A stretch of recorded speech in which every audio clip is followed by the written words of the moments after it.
मैं हूं आपके साथ ज्योति पांडे। नेशन न्यूज 24 पर हम आपको दिखाएंगे देश दुनिया से जुड़ी तमाम बड़ी और मुख्य खबरें।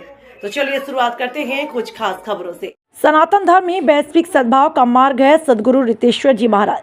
भारत सनातन सम्मान उत्सव में हुई प्राचीन ज्ञान और आधुनिक शिक्षा युक्त सनातन विश्वविद्यालय की स्थापना की घोषणा अयोध्या से प्रारंभ होकर छोटी काशी पहुंची।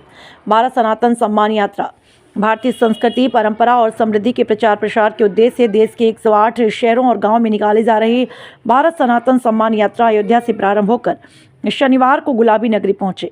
इसी क्रम में social development and research society की ओर से विद्याश्रम स्कूल के महाराणा प्रताप सभागार में प्रथम भारत सनातन सम्मान उत्सव आयोजित किया गया। वृंदावन के श्री आनंदम धाम आश्रम के संस्थापक, अंतर्राष्ट्रीय आध्यात्मिक गुरु और प्रखर वक्ता सदगुरु रितेश्वर जी महाराज के पावन सानिध्य में हुए इस समारोह के दौरान सनातन विश्वविद्यालय की स्थापना प्राचीन ज्ञान और आधुनिक शिक्षा को जोड़ने की मिशन की घोषणा की गई।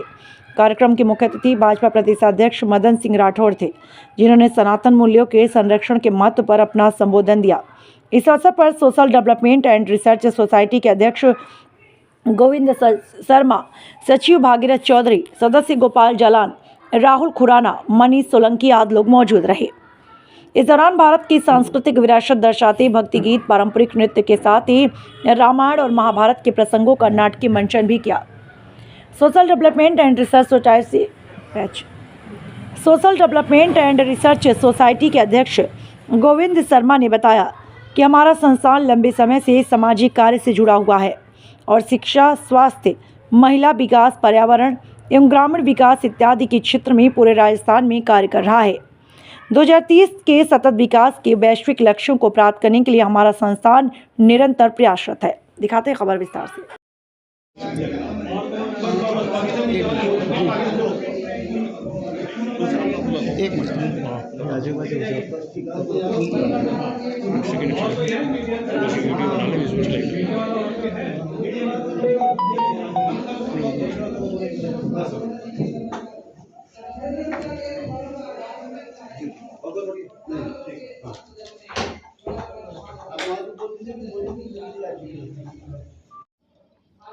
सनातन एक जीवन पद्धति है और जहाँ प्रेम, शांति और आनंद का प्रसार और उसकी स्थापना करने का संकल्प लेकर भारतीय सनातन संस्कृति के संत, साधु, सज्जन, साधारण व्यक्ति भी निकले हैं। सनातन संस्कृति की घोषणा है वसुधैव कुटुंबकम, पूरी वसुधा हमारी परिवार है। सर्वे भवन्तु सुखिनः, सर्वे सन्तु निरामया।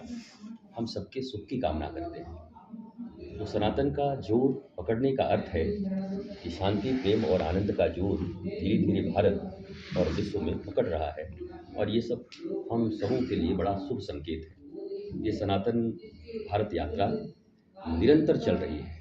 वृंदावन जाती है, फिर किसी अन्य राज्य में निकलती है, फिर वृंदावन होती है, फिर अन्य राज्यों में जाती है और आप साक्षी रहे हैं इसके। तो ये निरंतर यात्रा चल रही है, लोगों में जागृति आ रही है और एक गिलहरी की भांति भारत में और इस विश्व में सनातन संस्कृति जो जीवन प्रदान करने वाली संस्कृति है, उसके लिए कर्म करते हुए मुझे बहुत गौरव होता है और जीवन की सार्थकता महसूस होती है मुझे।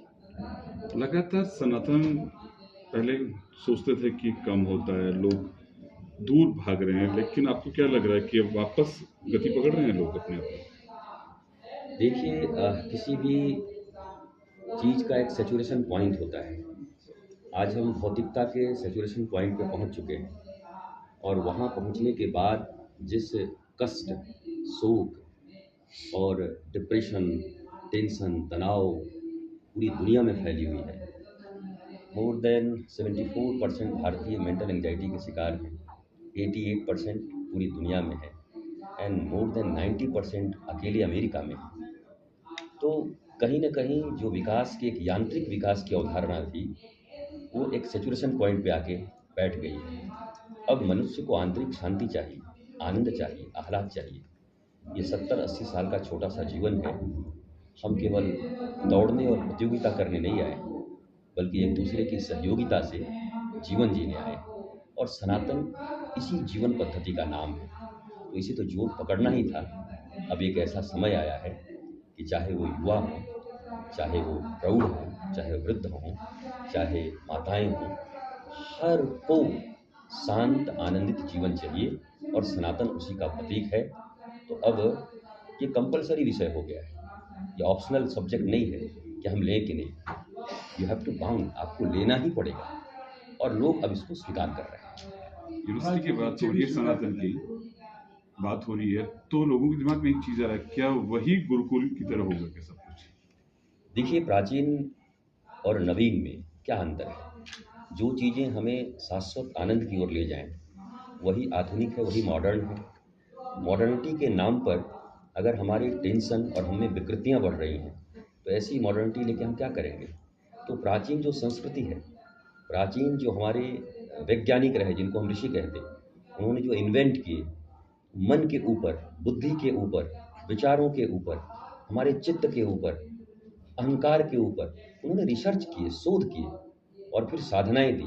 आज उस चीज़ की ज़रूरत मनुष्य को महसूस हो रही है। तो ये प्राचीन दिवस में लौटना नहीं हुआ, बल्कि आधुनिक मानव अब और आनंद के साथ रहना चाहता है। और सदा आधुनिक वही है जो शाश्वत है, और सनातन तो शाश्वत है, वो प्राचीन भी है, निर्वाचीन भी है, वो सदा पुराना से पुराना और उससे नया कुछ हो ही नहीं सकता। तो यंगस्टर्स भी इसको अपना रहे हैं। सर्वे के नाम पे डर क्यों? सर्वे के नाम पे डर तो नहीं होना चाहिए। मैं चोर हूँ और मुझे कोई चोर कहे तो मुझे बुरा क्यों मानना चाहिए? मैं चोर नहीं हूँ और मुझे कोई चोर कहे तो मुझे बुरा क्यों मानना चाहिए? तो जो न्यायिक प्रक्रिया के तहत जो चीज़ें हो रही हैं, उसमें भारत के समस्त नागरिकों को सहयोग देना चाहिए। हाँ, ये मैं ज़रूर मानता हूँ कि कहीं से भी विवाद या दंगे जैसी स्थितियाँ उत्पन्न न हों। भारत शांति, आनंद और प्रेम की ओर आगे बढ़ रहा है, पर न्यायिक व्यवस्था को तो मानना ही पड़ेगा।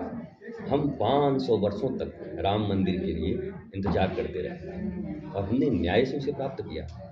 तो आज सबको इस देश में एक समान कानून को मानने की अपनी मनोवृत्ति बनानी चाहिए और धीरे धीरे हमारा देश एक कानून की तरफ बढ़ रहा है। आप कह सकते हैं कॉमन सिविल कोड की ओर हम बढ़ रहे हैं।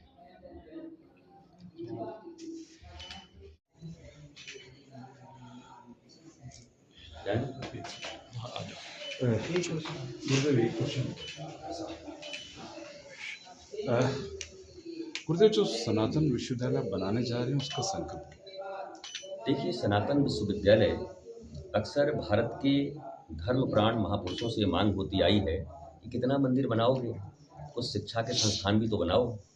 तो आज एक साधु भारत में, चाहे आप हार्वर्ड बोलें या आप कैम्ब्रिज बोलें, उससे भी श्रेष्ठ विश्वविद्यालय बनाने की ओर अग्रसर है, जहां हमारे तक्षशिला, नालंदा और विक्रमशिला की संस्कृति होगी और शोध और विज्ञान की पढ़ाई जो पढ़ने आप विदेशों में जा रहे हैं, उससे कहीं श्रेष्ठ पढ़ाई यहाँ पर होगी। उन दोनों के समन्वय को फ्यूजन एजुकेशनल सिस्टम, एंशिएंट सनातन वैदिक संस्कृति एंड आधुनिक विज्ञान, दोनों को मिलाकर हमने एक सिलेबस तैयार किया है जो भारत के लिए नहीं, पूरी दुनिया के लिए एक बहुत बड़ा शिक्षा पद्धति होगा। और उस विश्वविद्यालय के निर्माण में मैं लगा हुआ हूँ।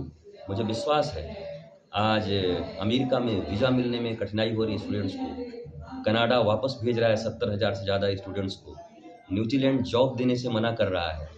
हम उस विश्वविद्यालय के निर्माण की ओर हैं जब कनाडा, अमेरिका और न्यूजीलैंड और ऑस्ट्रेलिया के लड़कों को वीज़ा लेकर भारत में आना पड़ेगा इस विश्वविद्यालय में पढ़ने के लिए।